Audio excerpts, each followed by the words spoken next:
उत्तर प्रदेश के हाथरस में दलित युवती के साथ गैंग रेप के सदमे से लोग अभी उभर भी नहीं पाए थे कि आज फिर एक यूपी के बलरामपुर में दलित लड़की के साथ में गैंग रेप और हत्या की सनसनीखेज खबर सामने आई है।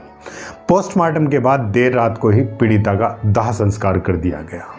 सवाल ये खड़ा होता है कि दलितों को ही क्यों टारगेट किया जा रहा है। नमस्कार, मैं हूं संदीप और आप देख रहे हैं मेरा यूट्यूब चैनल।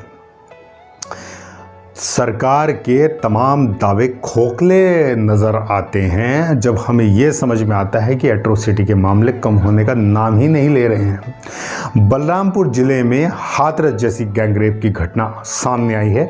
यहाँ एक 22 वर्षीय छात्रा को अगवा कर गैंगरेप की घटना को अंजाम दिया गया है। घटना उस वक्त की है जब छात्रा एक कॉलेज में एडमिशन के लिए गई हुई थी। घटना के बाद सड़क पर लावारिस हालत में दरिंदे उसे छोड़कर फरार हो गए। एक रिक्शा वाले ने उसे घर तक पहुंचाया, जिसके कुछ घंटों के बाद उसकी मौत हो गई। आरोप है कि जिले की पुलिस ने इस पूरी घटना को भरसक दबाने का प्रयास किया है, लेकिन परिजनों के सामने आने के बाद मामले का खुलासा हो गया। बड़ा सवाल यह खड़ा होता है कि पुलिस प्रशासन क्यों इस तरीके के मामले को दबाने की कोशिश करता है। क्यों हाथरस की घटना में मनीषा की मौत के बाद रात को 3 बजे उसका अंतिम संस्कार बिना परिजनों की अनुमति के करा दिया जाता है। क्यों बार बार इस तरह के प्रकरण में पुलिस फंसती नजर आती है। जब दुष्कर्म के मामले देश में इस कदर बढ़ते नजर आते हैं तो आप समझ जाइएगा कि देश किन हाथों में है और देश किस दिशा में जा रहा है। तमाम सवाल हैं जिनके जवाब मैं आपसे कमेंट बॉक्स में चाहता हूं। आइए नज़र डालते हैं कि पूरा मामला क्या है, घटना कैसे हुई और घटना को अंजाम जिन लोगों ने दिया वो कौन थे। मंगलवार की सुबह करीब 10 बजे छात्रा अपने घर से एक कॉलेज में एडमिशन के लिए गई।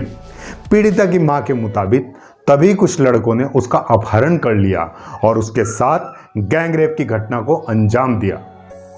शाम तक जब वो घर नहीं लौटी, परिजनों ने उसको फ़ोन करना शुरू कर दिया तो उसका फ़ोन बंद आ रहा था। लड़की को एक रिक्शा वाला एक नाबालिग बच्चे के साथ बेहोशी की हालत में तकरीबन 7 बजे उनके घर लेकर आता है।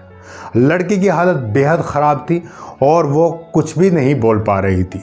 उसके हाथ पर ग्लूकोज चढ़ाने वाली वीगो लगी हुई थी, जिसके चलते वो बेहोशी की हालत में थी। मेधावी छात्रा थी, किसानों को करती थी जागरूक। जी हाँ, इस जघन्य गैंगरेप की शिकार पीड़िता जो दलित छात्रा थी वो बहुत ही मेधावी छात्रा थी।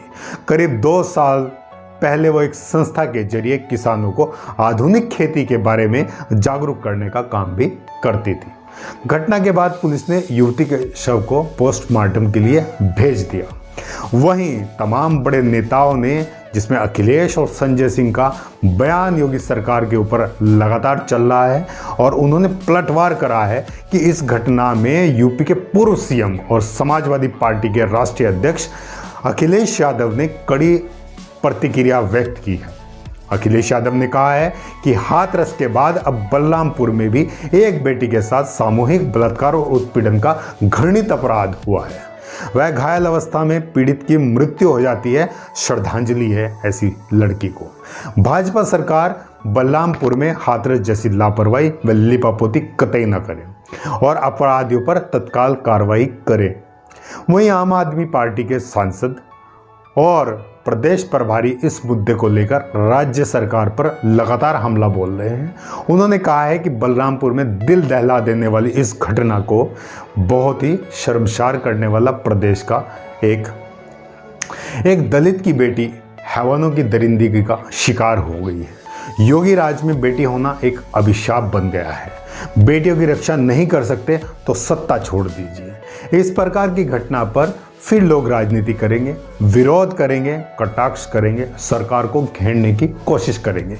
यह सिलसिला चलता रहेगा, लेकिन पीड़िता को न्याय नहीं मिलेगा, जो सदियों से होता आ रहा है। आपकी क्या राय है, यह बताने के लिए आप कमेंट बॉक्स में अपना कमेंट ज़रूर लिखें। कमेंट का हम इंतज़ार करेंगे और देखते हैं कि आखिर कब तक इस लड़की को